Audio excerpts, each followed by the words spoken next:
In this by-election and even the campaign period, I've actually just thought about it, that we've not even for once heard about the agenda that even the candidates were selling. No, nobody has. Nobody has. Nobody because has. What we've had mostly is it's 2-term, it's 1-term. Yeah. It's DCP versus UDA. That's all we've had. We've not heard about the agenda of these individuals and what they want to do for the people. Unfortunately. And sadly, is that even the people of Olkalau themselves have not demanded that these conversations be held.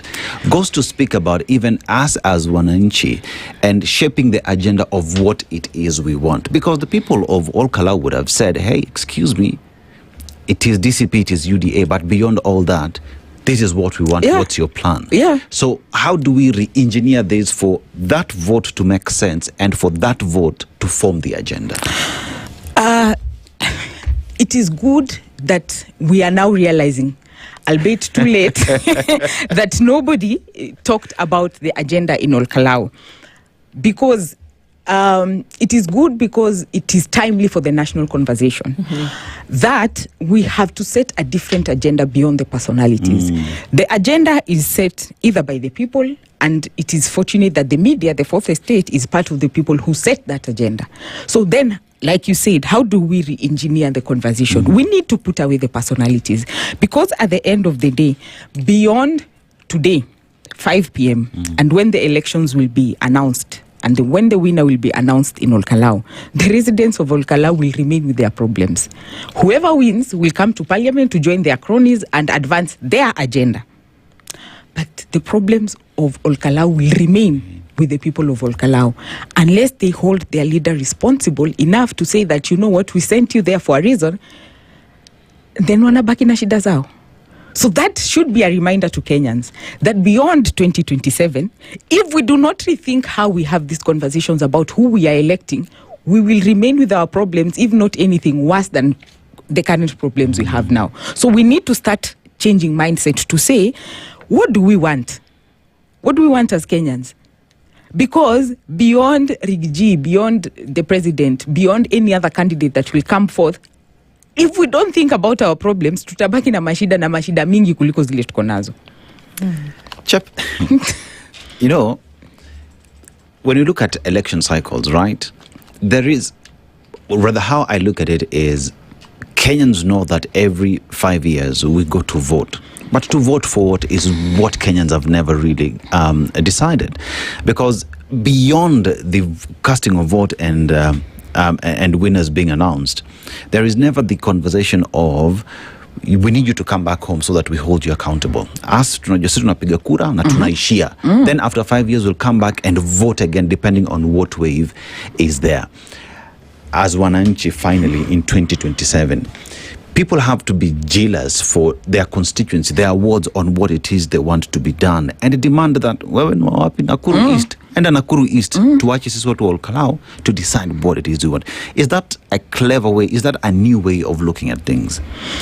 We have to find new ways to ensure that our vote matters. It is only a mad person who will keep doing the same thing and expecting different results.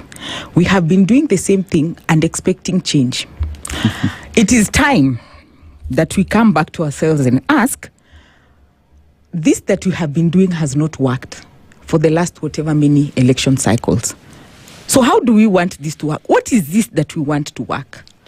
If we are truly talking about changing my constituency, changing my ward, changing my country, what is this change that I want to see? When I talk about my ward, I come from Langata constituency, Mugumoini ward. What is this that I want to see in Mugumoini ward change? The people who've put their bid forward, are they speaking to that conversation? Are they speaking to that change that I want to see? If they are not, you're out. Because when you see, it is like a conman.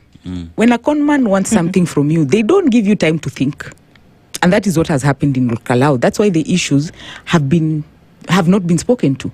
A conman, hata akikupigia simu, they don't give you time to think. It is one thing, oh, did you check your phone, change your PIN, I'm calling from where? So by the time you realize what's going on, it's too late.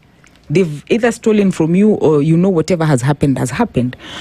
But if someone is genuine, they come, they put forth their bid and say, this is my track record, this is what I want to do. I have gone around the world and I have had your issues, this is what I want to fix, this is what I want to change together. And in leadership, there has to be a conversation. In governance, there has to be a conversation.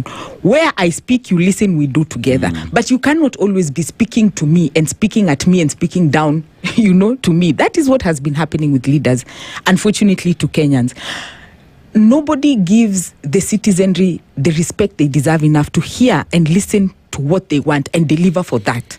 Unfortunately, again, on our side as citizenry, we do not track some of those promises that are given to us. Yeah. We don't even know the track record of people who come to ask for this vote. You asked me about a thief and the proverb at the beginning, and I am talking about all levels of leadership here. Yeah. Nobody says, wait a minute, who is this guy? Is he going to deliver for us? Who is this lady? Are they going to deliver for us? So if we are to re-engineer how things are going to happen in 2027, the conversation has to be as local as where you come from. They say all politics is local. But when you have big personalities overriding the conversation and overriding the issues, then the issues will get lost in those personalities. So we have to sit with a leadership that listens, but also elect people who listen. But beyond the electing, we have to track. How do we track the manifestos and the promises that are made to us as Kenyans? Because we should have, in any other corporate situation, or even, it's just politics that there is madness. But in any other sane industry, people come back and have annual meetings to say, this is what I said, this is the far that we've come, this is what we've delivered, this is where the challenges are. It is only in Kenya where someone will come to ask for a vote, and you will only see them 4.5 years